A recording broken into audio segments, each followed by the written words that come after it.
Hey Nintendo fanboys and fangirls, it's the Great Sage Biwa, and as you can see, I am back in my room again.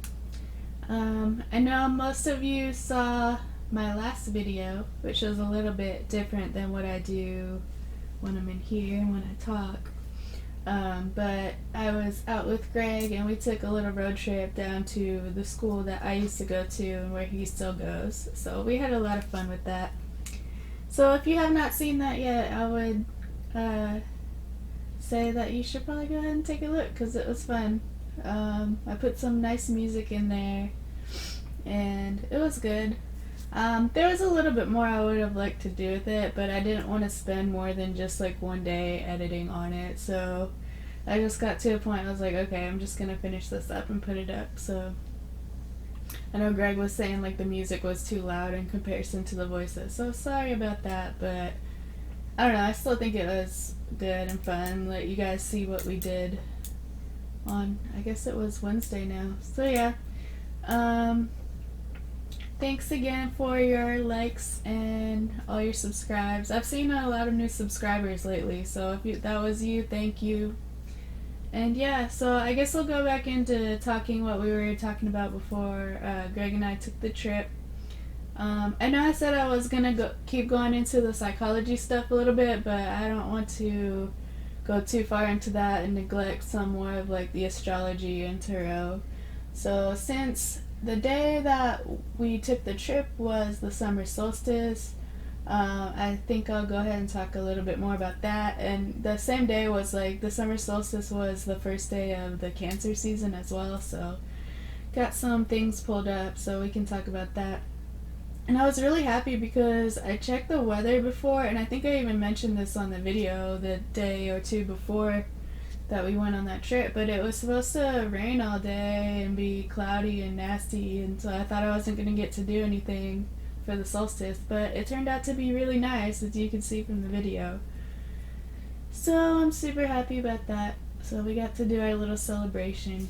And yeah, I have my crabby here that I need to keep drawing on. I keep neglecting it. But anyway, so what I did was pulled up a website of one of the YouTubers that I've watched some of her videos. And let's see, let me go to the top. Yeah. She's big into astrology and like intuitive powers and things like that. So the name of the website is, her name is Natalia Kuna, I think is how she pronounces it, nataliacuna.com. So I guess I will go ahead and put that link in the description when I put this up so you guys can check it out for yourself. But I'm going to go ahead, and she has a page that's about both solstices actually, but she does break it down into summer and winter. So that being said, if you're in the northern hemisphere, it was the summer solstice for you, so the longest day of the year. But if you are watching from the southern hemisphere, it would have been the winter solstice for you, so that's pretty neat. There's kind of a balance there. So what she says, it's the day of the year where the sun is at the highest point over the equator, and energetically there's an opening up, like a portal of positive celestial potential. And then she says, many ancient cultures such as the Mayans, Essenes, I don't know, I'm still learning about all this, so I can't pronounce that. But anyway, the Druids and the Egyptians, who understood the spiritual significance of this natural event, built temples or structures that captured the divine moment of alignment, and there they would participate in sacred ceremonies. An example of this is the head of the Sphinx of the at the Great Pyramids of Egypt, is crowned by the sun of the summer solstice. And I don't know if you guys saw, but in the news I did see on Twitter there was like a moment of like all these people that gathered at Stonehenge for the summer solstice. So I thought that was pretty cool. But yeah, she says the powerful revered sun brings in a plethora of intense high energy light and warmth, which is also symbolic of the light of God or the Creator, pure life force energy. The summer solstice is a celebration of the return to light, and it so powerfully fully reminds us of the light within each of us and the full potential of our individual as well as united light or Christ's consciousness, which is our cosmic sense of unity. And the solstice is about awakening or reaching enlightenment as an omnipotent symbol of ascension and the ultimate triumph of light over darkness. So that's pretty cool. And then she gives ways that you can celebrate, but it's already over, so that's kind of pointless to read. But if any of you did celebrate in any way, I'd like to hear about it, so let me know in the comments. And yeah, I guess that is all I wanted to say about the solstice. I don't want to get into too much dry reading about it. And I'm sorry I couldn't really put it into my own words and just like talk to you guys about it, but like as I've been saying all along, this is all pretty new to me, and I've been doing a lot of studying and learning stuff, so I decided when I got this 7-day video challenge, I decided that I'm just gonna go ahead and make the videos as I'm learning so that we can all learn together and you guys can see my journey, and then maybe it will like inspire you to start learning things on your own and sharing in your own ways. So I think that's a lot better than just waiting for however many months or years until like I actually know all of what I'm talking about on my own. So that's what I decided to do. So hopefully you guys are okay with that. And I know a lot of you are, because you're all giving really nice comments and everything. So I appreciate that once again. And we're all on the journey together. So yay! Alright, so after that we'll talk about Cancer. And I know I posted this on Twitter the other day, but a lot of you guys are born in the season of Cancer, so that's pretty cool. I know we have Jasmine, lovely. Not sure if she's watching this series yet, but she may. But she's been on live streams before. Her birthday was the 22nd, so the first day of Cancer. And then who else do we got? We have Anita on the 28th. Atri Prower. I don't know if she wants me to say the exact day, so I won't. But in between Anita's and the next person I'll talk about. Eddie from Nintendo Chit Chat is on the 5th. And then we have Charlie Grandison on the 18th. And that's all the ones I've seen so far. If you told me that you're a Cancer and I didn't see it yet, I apologize, but I will go through all my comments again really soon. So yeah, let me know if you're a Cancer. I'd like to know what all of my subscribers are. And then I'll see how many of people's birthdays I can remember. We'll see how many thousands of subscribers I get to where I can still remember everyone's birthday. I don't know about that. Anyway. Alright, so here I'm gonna read again I showed you guys this book the other day. This is Parker's Astrology, new edition. And then I did end up following someone on Twitter who is like a pretty big astrologer, and she has like a lot of followers, and someone else actually asked like if she could recommend one book to read about astrology, what would it be? And then she actually had a post that like she quoted her own tweet from before that was like, read this book, and she had the picture of it. I was like, wow, I just like talked about that book on my video that I shared like yesterday. That's crazy you mentioned it. But yeah, that's what this book is, and it's got a little section for each of this what should I call them? Sun symbols? Symbols. They're not even called symbols. I don't know, but I'm just gonna call them symbols. You guys know what I'm talking about. But remember, like I was saying the other day, I think I said this in like the first or second part, that the sun symbol is a big part of astrology, but remember that there is a lot more to it. Like if you're a beginner and you don't know that much about astrology at all, I would recommend just like going over your sun sign and like all the other sun signs and learning about those, because it does tell you a lot. But there is like, just remember you'll have your signs, sorry, not symbol, sun sign. Sorry, I'm just like making it more complicated than it needs to be. But yeah, but remember that there's like, you also have a moon sign, and then you have a sign for all of the planets, and all of the planets represent something different. So just remember that you will see some of yourself in your sun sign, but there's a lot more to it. So if everything doesn't line up exactly, it's probably because of that. And if it does interest you, then maybe later on down the road you can look into like your moon sign and all the other signs. Go on a website and find your natal chart. I know there's some websites that do that for free. I've gotten mine done the other day. It was really cool. Told me a lot about myself. But yeah, just keep that in mind. But anyway, to get more to the point, I'm going to read a little bit about Cancer. I'm not going to go through the whole 2 pages, but there's like a little bit of like these boxes that highlight main points. So I'll read through the main paragraph that they have in bigger letters and then some of the highlighted boxes, and then we'll go from there. So, Cancer, it says the need to protect self and family from threat is one of the chief Cancerian characteristics. Challenge a Cancerian in argument, and a remarkable self-defense system springs into action. The expression tightens and clouds. A frown quickly appears between the eyes, and there is an instant, rather snappy answer. Like those claws.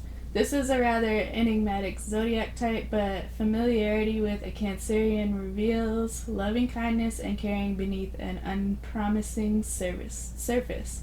A high emotional level is married to very considerable intuition. So yeah, that seems to be pretty encapsulated by the symbol of the crab, like our crabby that we have down here that I should be drawing, but I'm not. So yeah, what would it say about a crab? Protecting self and family from threat. They've got those claws. The remarkable self-defense system. And then instant snappy answer. So I would say all those like are pretty prevalent in the crab's claws and the hard shell. But then beneath it all, it says there's a loving kindness and caring. So like maybe they might be tough on the surface with the shell, but if you've ever had crab meat before, I know that's kind of mean to talk about if we're talking about the crab being alive and all that, but if you've ever had crab meat, it's like really soft and tender, so that's why they need that shell. So that's a pretty cool image that it puts in my mind reading about it like that, because I've never really explored too much outside of Gemini, which is my own sign, so it's going to be fun going through all these with you guys. And then the next box, it lists some traditional Cancer traits. So Cancers are emotional, loving, intuitive, imaginative, shrewd, cautious, protective, and sympathetic. They are changeable, moody, over-emotional, touchy, clinging, unable to let go. Okay, so the first ones I read were, I guess, the more like positive traits, and then the second few were probably more of the negative type traits, or things that they need to like work on, I guess. And then the keywords are protectively, sensitively, and moodily. So interesting. And then this is interesting to me. It has some Cancer minerals. Sorry, my nose is like itching. And my cat wants out, but he can wait unless he's just gonna make a bunch of noise. But this was interesting because on this Cancer minerals, it says that their gemstone is pearl. And I always thought that the June birthstone is pearl, which I guess like there is part of June that is Cancer, but I'm just like wondering why it's not Gemini that has pearl, if that's the case. But anyway, it's not. It's Cancer has pearl. And then cell salts, I don't even know what this is. Like, I guess if you get really into this type of stuff, you might know what it means, but their cell salts are calcium fluoride and calcium phosphorus. They just put the abbreviations there, so I was like, calc flour, what? But yeah, fluoride, or fluorine, maybe. Their metal is silver, that's pretty cool, and their color is silver or gray. And then we have traditional associations of Cancer. And the origin of Cancer the crab, it says, probably originated in Babylon. But twin turtles were associated with this sign in Egypt, which is also interesting to me because I know that the Gemini sign are twins. So it's interesting that the Egyptians saw Cancer as twins also, but they used turtles, which is kind of like crabs. They got the hard shell and that the turtle hides in. So that's kind of similar. But it also says in Egypt, Thoth or Thoth maybe, I don't know how to pronounce it, among other things, was the god of astronomy, and he ruled this constellation. And then, so my cat just knocked this little long Q-tip thingy off the dresser, and now he's playing with it. It's cute. I wish you guys could see, but I'm not gonna move everything so you can see. I'm sorry. You'll just have to take my word for it. Alright, anyway, sorry, tangent. We've got the ruling planet of Cancer, which is the moon. And the positivity in gender, the positivity is negative, and it's a feminine gender. I have to read more into like the differences between the feminine signs and the masculine signs. So maybe one day we'll talk about that.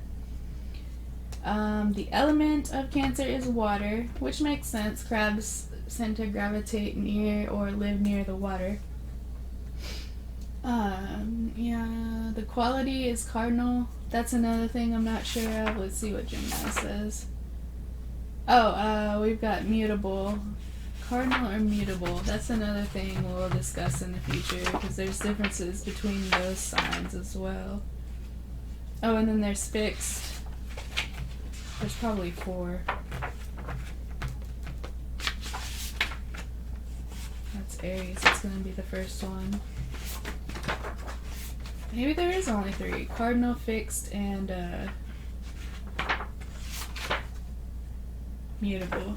I think there's 3, I guess. There might, I don't know. I'll look into that anyway in the future for you guys. The main body area for Cancer is the chest, and there are flowers for Cancer. We've got geraniums, lilies, water lilies, white rose, white flowers in general. The trees for Cancer are all trees, but particularly those rich in sap, like maple. Herbs and spices for Cancer are saxifrage, verbena, and tarragon. The foodstuffs are milk, fish, fruits, and vegetables with a high water content. That makes sense because it's a water sign. And then it lists cabbage and turnip. And animals for this one, obviously, are creatures with a shell covering. This is interesting. I don't know what they're listing, but this for like how they came to this conclusion. But they have countries for Cancer, and they list Scotland, the Netherlands, North and West Africa, New Zealand, Paraguay, and Algeria. And then cities, they have Manchester, Amsterdam, Tokyo, New York, Istanbul, Stockholm, Milan, Venice, Girona, Cadiz, Bern, Tunis, Algiers, Wellington, and New Zealand. So that is interesting. So yeah, I don't want to go too deep into it because it's just a little like short video and we're getting near to the end. But I want to give you an overview of Cancer, and maybe if you want to learn more about Cancer, there's plenty of websites you can go to. So yeah, I'm probably going to do that myself over the course of the month. So let me know if you are a Cancer. Did those qualities that I read off, do you recognize those in yourself, or maybe not? Maybe, I don't know, maybe there's some more to it with your moon sign and all your other signs. But let me know. Same with the minerals and all the others, the flowers and trees. Maybe there's some of you Cancers that are like, wait, I really like silver, so maybe that's why, I don't know. Things like that. It's just interesting to think about all of it. And yeah, so that was about 20 minutes. I don't want to drone on for too long because I know I was just doing a lot of reading. And now I'm kind of just rambling.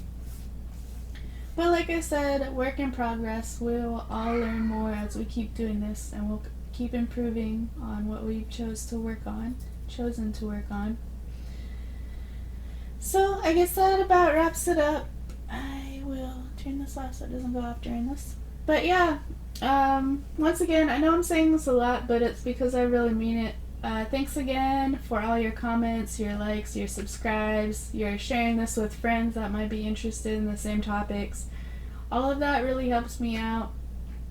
And yeah, I guess the next big goal is getting to 1,000 subs. I know it's a little ways off right now, but I know if we all work together and share this with the people that need to be here or the people that would be interested in being here, and just, yeah, keep on commenting, liking, subscribing if you haven't already. Really helps out. Once I get to 1,000, I'll be able to do a little bit of monetization, and then I won't have to rely solely on donations. But yeah, I put a link in the description, my Streamlabs account. If you have some extra sitting around and you think that this channel is helping you learn some more things about yourself and the world around you, go ahead and take a look. And if you feel led to donate a little bit, everything that I get will go back into the channel directly. So I'll be able to buy some like little things, I don't know, for my videos, like maybe a tarot deck, aside from the Nintendo one that I'm working on. But yeah, just little things like that. It'll help out everybody. But yeah, like I was starting to say, once we get to 1,000 subs, then I'll be able to monetize a little bit, and that will keep me from having to rely solely on donations. So that's the next goal in mind. Just want to let you guys know a little bit about that so you can help out however you can. Because we're a community and we do all this together. So yeah, I guess that about wraps it up what I wanted to say today. And I'll talk to you guys tomorrow. It'll be this day 7 of the 7-day Candid video challenge. So I'll have to figure out something for that. We might just wrap up and do a summary of everything we talked about. So yeah, that sounds like a good idea. Hope you guys will be here for it. And until then, you Nintendo fanboys and fangirls have a great rest of the day. Bye!